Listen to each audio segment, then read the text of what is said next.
¿Qué tal? Estamos en la última parte del curso. Vamos a intentar aprovechar hasta el último momento. Comencemos. El rendimiento financiero de la conducta es el sexto pilar de la productividad estratégica. Veamos el porqué de su importancia. Existen varios modelos desarrollados por expertos como Nick Bontis, Annie Brooking, Michael Malone o Thomas Stewart, que fueron creados para medir desde diversas perspectivas el capital intelectual. Nosotros utilizaremos el modelo Navigator de Leif Edmondson en una versión modificada, más sencilla y simplificada por la escasez del tiempo. Lo importante de este modelo es comprender que su fortaleza radica en que el verdadero valor del rendimiento de una empresa está en su capacidad de crear valor sostenible, es decir, en el de las personas, persiguiendo con ello una visión de negocio y diseñando la estrategia acorde a esta. Partiendo de esa estrategia se pueden determinar ciertos factores deseables que se buscará maximizar. Esta es la representación gráfica del modelo. Todo parte desde el enfoque humano, que se vincula directamente con los otros 4 enfoques y sirve para organizarlos, guiarlos, vincularlos y enlazarlos. La idea es recabar y procesar datos de todos los enfoques para obtener cifras globales que se pueden usar para juzgar la fortaleza del capital intelectual e incluso para compararlas con otras organizaciones. Además, es necesario introducir la variable del tiempo, de manera que los cambios producidos se presenten en tiempo real. La historia de los negocios es en realidad la asignación de un valor monetario a toda actividad y a todo activo. Por tanto, en el futuro el capital intelectual, para que tenga valor, ha de convertirse en dinero. Para poner en marcha este modelo de medición son necesarias 3 premisas.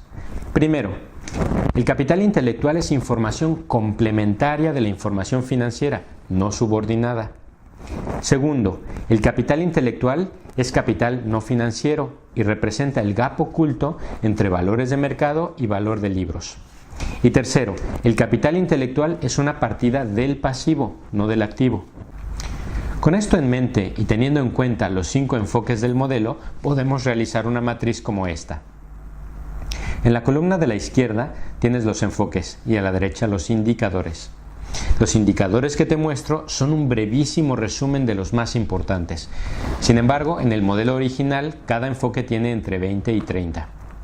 Esto te lo cuento para que te hagas una idea de la dimensión de la herramienta, pero evidentemente dependiendo de múltiples factores como el tipo de empresa, el sector, el tamaño o la capacidad administrativa, estos indicadores deben ser creados ad hoc. Es imposible crear un modelo de capital intelectual para todos. Cada empresa deberá adaptar el modelo a sus características particulares, por tanto desarrollará unos índices básicos y otros específicos.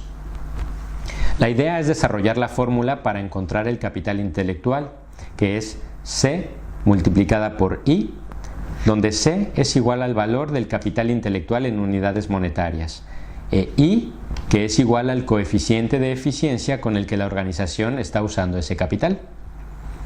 Si observas la diapositiva anterior, verás que hay 3 tipos de valores con los que se mide. Son los que están entre paréntesis al final del índice. Se trata del signo de almohadilla, que se refiere a cantidades, el signo de porcentaje, que son unidades porcentuales, y un signo monetario. En este caso hemos puesto el euro, que se traduce como valor económico. A efectos prácticos, aun cuando hablamos de 3 valores de medición, las cantidades de recuento, es decir, las medidas con la almohadilla, están destinadas a transformarse o bien en una razón aritmética, es decir, porcentajes, o bien en dinero, para poder compararlas con otros índices. Ahora bien, volviendo a la fórmula, C se obtiene de los indicadores representativos de los 5 enfoques. De forma enunciativa más no limitativa te muestro a continuación algunos de los más significativos. Por ejemplo, la inversión en el desarrollo de nuevos mercados, la inversión en el desarrollo del sector, la inversión en tecnologías de la información, la inversión en el servicio al cliente.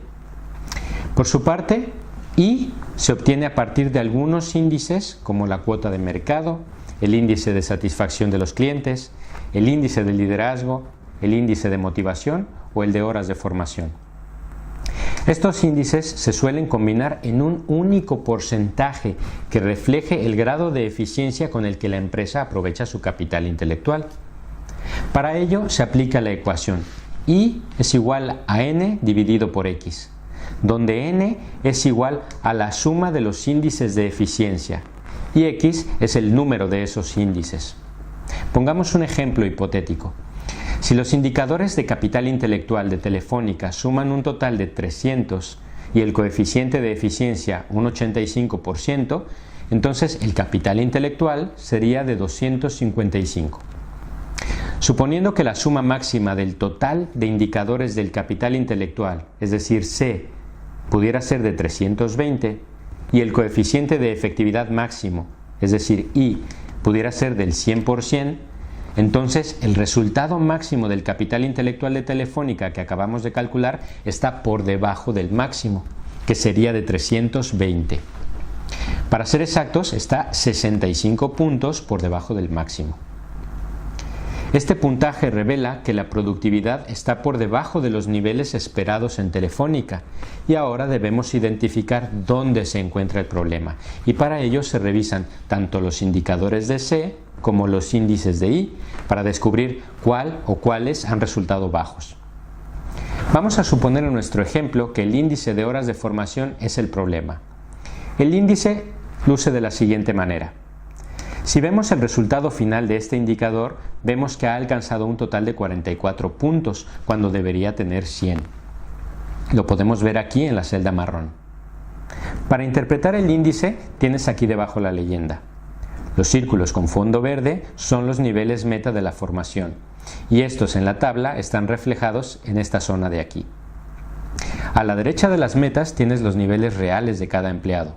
Cuando el círculo está en fondo azul, quiere decir que ha alcanzado su nivel meta. Sin embargo, si está en fondo rojo, significa que está por debajo de ella.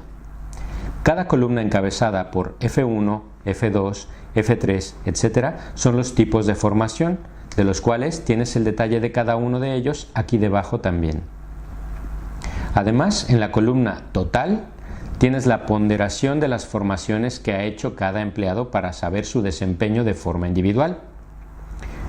Por último, en las columnas de la izquierda tienes diversos detalles útiles de todo el staff, como el puesto, el departamento, los años de experiencia o su cualificación. Sé que voy un poco rápido, pero si lo deseas, pon pausa al vídeo y vuelve atrás las veces que necesites. Una vez entendida la tabla, podemos ver que el total de este índice es bajo debido a que las ponderaciones individuales son desastrosas. De hecho, solo hay una persona que ha realizado toda su formación en todos sus niveles. Se trata de Antonio Flores Romero, que tiene un 100% aquí. Se puede ver en detalle que la formación 1 la realizó completamente, ya que el círculo está en fondo azul y además está completo, al igual que el de la meta que tiene fondo verde.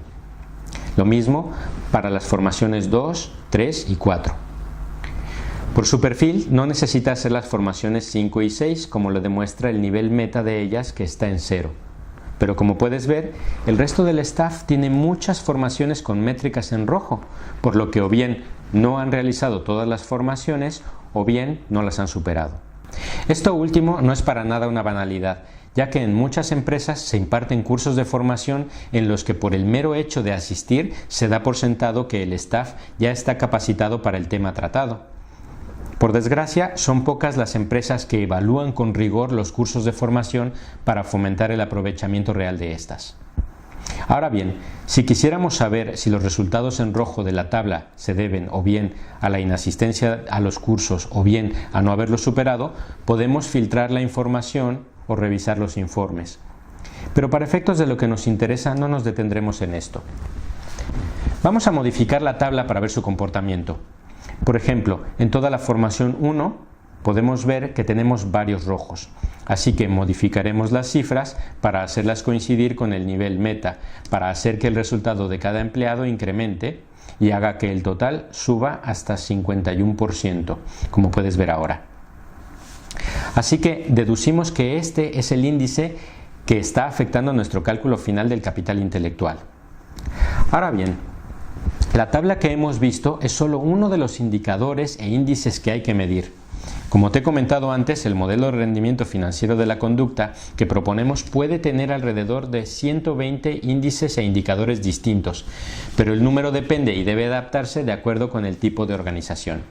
Y lo mismo con los niveles, que deben ser concretos, medibles, personalizados y siempre deben estar respaldados por evidencia.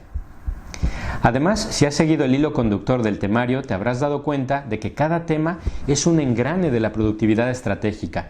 Por ejemplo, los empleados de rendimiento activo, la inducción emocional inversa, la gestión dual, la autogestión o el liderazgo objetivo.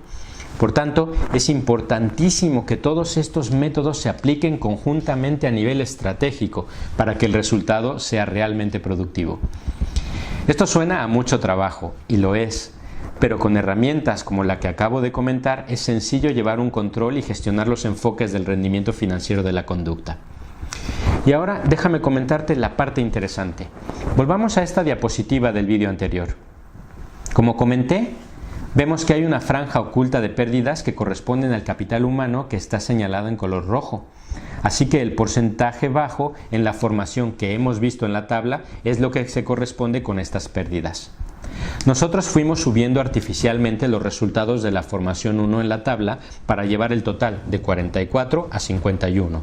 Esto quiere decir que estas pérdidas provocadas por la baja formación ahora están justo por encima del break-even de la gráfica, por lo que cuanto más suba la formación por encima de ese 51%, mayores serán los beneficios ocultos de que podrá gozar la organización. Son la franja en color azul. Obviamente hicimos esta modificación artificial solo para mostrarte cómo funciona el índice. En realidad, lo que hace falta es que el staff realice más y mejor formación. Las cantidades de pérdidas y ganancias se pueden obtener mediante un cálculo de la correspondencia financiera de cada acción al final del año fiscal o del ciclo determinado.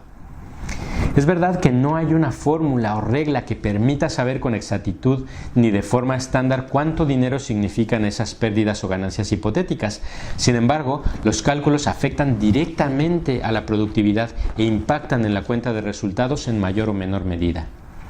Para hablar de exactitud, se debe adaptar el modelo de rendimiento financiero de la conducta a cada empresa, teniendo en cuenta el sector, tamaño, el core de negocio y varios aspectos más. A mayor personalización del modelo, mayor precisión en el cálculo de los índices y por tanto en dinero. Bien merece la pena el esfuerzo de implementar el rendimiento financiero de la conducta. Con ello, tu empresa podrá obtener mayores beneficios. Será un espacio lleno de talento, donde el ambiente de trabajo no sea la pesadilla de muchas empresas y donde se refleje un verdadero valor añadido al negocio.